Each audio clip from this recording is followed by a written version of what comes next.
Class 11 first সেমিস্টারের নতুন সিলেবাসের তৃতীয় কবিতা হলো সাম্যবাদী কবিতা, যার লেখক কাজী নজরুল ইসলাম।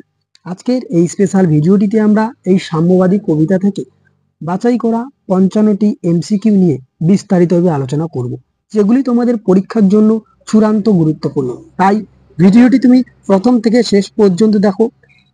এই সাম্যবাদী কবিতা থেকে বাছাই করা সেরা 55টি এমসিকিউ থাকছে। ভিডিওটি ভালো লাগলে অবশ্যই একটি লাইক করে দিও এবং চ্যানেলে নতুন হয়ে থাকলে অবশ্যই সাবস্ক্রাইব করে দিও। আমাদের নিত্য নতুন নানা রকম নোটস, টিপস, ট্রিক্স, সাজেশন পেতে অবশ্যই আমাদের পাশে থাকো। তো প্রথম যেই প্রশ্ন রয়েছে দেখো, বিদ্রোহী কবি কাকে বলা হয়? আশা করি তোমরা সকলেই জানো, কাজী নজরুল ইসলাম।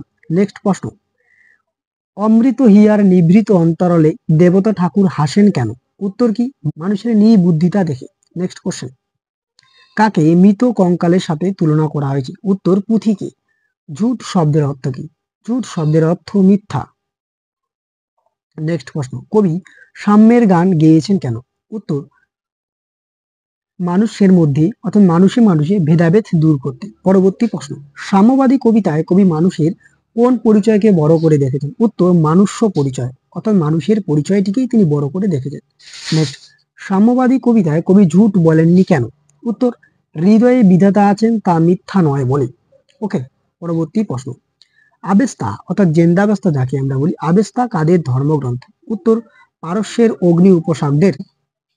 সাম্যবাদী কাব্যটি কত সালে প্রকাশিত? উত্তর 1925 সালে।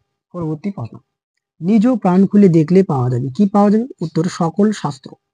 নেক্সট প্রশ্ন, হাসিছেন তিনি অমৃত হিয়ার নিভৃত অন্তরালে, কেন তিনি হাসছেন? উত্তর মানুষ পুঁথির কঙ্কালে দেবতার সন্ধান করছে বলে। ওকে, পরবর্তী প্রশ্ন, অমৃত হিয়ার নিভৃত অন্তরালে হাসেন কে? উত্তর দেবতা ঠাকুর। নেক্সট কোশ্চেন, ঈসা মুসা যেখানে বসে সত্যের পরিচয় পেলেন সেটা হচ্ছে হৃদয়ে, যেখানে এসে সকাল রাজার মুকুট লুটিয়ে পড়ে কোথায়? উত্তর হৃদয়ে। সাম্যবাদী কবিতাটি যে ছন্দে লেখা? উত্তর মাত্রাবৃত্ত। সাম্যবাদী কবিতা অনুসারে তাজা ফুল ফোটে কোথায়? উত্তর পথে।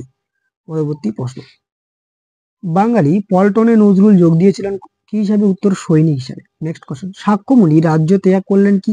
বেদনার ডাক শুনে। নেক্সট কোশ্চেন, হিন্দু মুসলিম খ্রিস্টান এক হয়ে গেছে? উত্তর সাম্যের স্থানে। পরবর্তী প্রশ্ন, যার চেয়ে বড় মন্দির কাবা নাই? উত্তর হৃদয়ের। মানবের মহাবেদনায় ডাক শুনে রাজ্য ত্যাগ করেন? উত্তর সাক্ষ্যমণি। নীলাচলের ক্ষেত্র যা প্রযোজ্য? উত্তর জগন্নাথ ক্ষেত্র। ওকে, বাঁশির কিশোর হলেন কে? উত্তর শ্রীকৃষ্ণ। কাজী নজরুল ইসলাম জন্মগ্রহণ করেন কবে? উত্তর 1899 খ্রিস্টাব্দে। পরবর্তী প্রশ্ন, বিদ্রোহী কবিতা যে পত্রিকায় প্রকাশিত হয়? উত্তর সাপ্তাহিক বিজলি।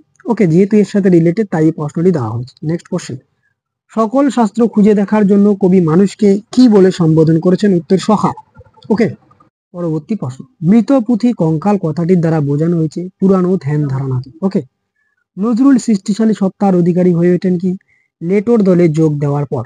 ওকে, নেক্সট কোশ্চেন, মহাগীতা গাইলেন কি? বাঁশির কিশোর। মনে রাখবে, সাম্যের গান বলতে বোঝানো হয়েছে কি? সমতার গান। পরবর্তী প্রশ্ন, জেন্দা একটি কি? উত্তর ভাষা। কার মুখ নিঃসৃত বাণী শ্রীমদ ভাগবত গীতা? উত্তর শ্রীকৃষ্ণের। প্রশ্ন, সাঁওতাল ভিড় গারদের বলা হয় ক্ষুদ্র নৃগোষ্ঠী। যুগবাতার বলতে বোঝা হয়েছে কি? বিভিন্ন যুগের মনীষীগণকে বলা হয় যুগবতার। ত্রিপিটক যাদের ধর্মগ্রন্থ? উত্তর বৌদ্ধদের। চার্বাক মুনি কে ছিলেন? উত্তর দার্শনিক। বাঁশির কিশোরীর মহাগীতি গাইলেন কোথায়? উত্তর রণভূমি। পরবর্তী প্রশ্ন, এই মাঠে বসে খোদার মিতা হলেন কি? উত্তর নবীরা। কবি লেটো গানের দলের জন্য রচনা করেন কি? উত্তর পালা গান। নেক্সট কোশ্চেন, চক্রবাক কাব্যটি লিখেছেন কাজী নজরুল ইসলাম। এই কন্দরে বসে কোরআনের সাম্য গান গেয়েছেন কে? আরফ দুলাল। পরবর্তী প্রশ্ন, কোরআনে সাম্য গান বলতে কি বোঝানো হয়েছে? উত্তর কোরআনের সাম্যের বাণী। নেক্সট কোশ্চেন, আরব দুলাল বলতে কাকে বোঝানো হয়েছে? উত্তর হযরত মুহাম্মদকে। ওকে, সাম্যবাদী কবিতায় কোথায় শুল হানছে? উত্তর মগজে। নেক্সট কোশ্চেন, ইরানের নাগরিক কারা? উত্তর হচ্ছে পারসিরা। ওকে, ইরানের নাগরিক হলো পারসিরা। নেক্সট কোশ্চেন, সাম্যবাদী কবিতায় শুধু ধর্মগ্রন্থ পড়াকে কি বলা হয়েছে? পণ্ডশ্রম। পরবর্তী প্রশ্ন, জেরুজালেম কোথায় অবস্থিত? উত্তর ফিলিস্তিনে। কাজী নজরুল ইসলাম হিয়াকে কিসের সঙ্গে তুলনা করেছিলেন? উত্তর অমৃতের সঙ্গে। চারবাক কিসের প্রতীক? উত্তর নাস্তিকতার প্রতীক। নেক্সট কোশ্চেন, পণ্ডশ্রম কথার অর্থ কি? উত্তর বিফল পরিশ্রম, অর্থাৎ যেই পরিশ্রম করাটা বৃথা। নেক্সট কোশ্চেন, কন্দর শব্দের অর্থ কি? উত্তর পর্বতের গুহা। পরবর্তী প্রশ্ন, মহাবীর প্রতিষ্ঠিত ধর্ম মতাবলম্বী জাতি কোনটি? উত্তর জৈন। নেক্সট কোশ্চেন, বাক শক্তি অর্থ কি? উত্তর কথা বলার ক্ষমতা। সর্বশেষ প্রশ্ন, কনফুসিয়াস কে? উত্তর চীনা দার্শনিক। ওকে, তো এই ছিল কাজী নজরুল ইসলাম রচিত সাম্যবাদী কবিতার সেরা 55টি এমসিকিউ, যেগুলি তোমাদের পরীক্ষার জন্য চূড়ান্ত গুরুত্বপূর্ণ। তো আজকের ভিডিওটি এই পর্যন্ত, দেখা হচ্ছে পরবর্তী কোনো এক ভিডিওতে। ততক্ষণ পর্যন্ত পড়তে থাকো, জানতে থাকো এবং অবশ্যই আমাদের সাথে থাকো। আর এই ভিডিওটি অবশ্যই তুমি তোমার বন্ধুদের মাঝে শেয়ার করো, যাতে এই সাম্যবাদী কবিতা থেকে গুরুত্বপূর্ণ প্রশ্নগুলি তোমার বন্ধুদের কাছেও পৌঁছে যায়।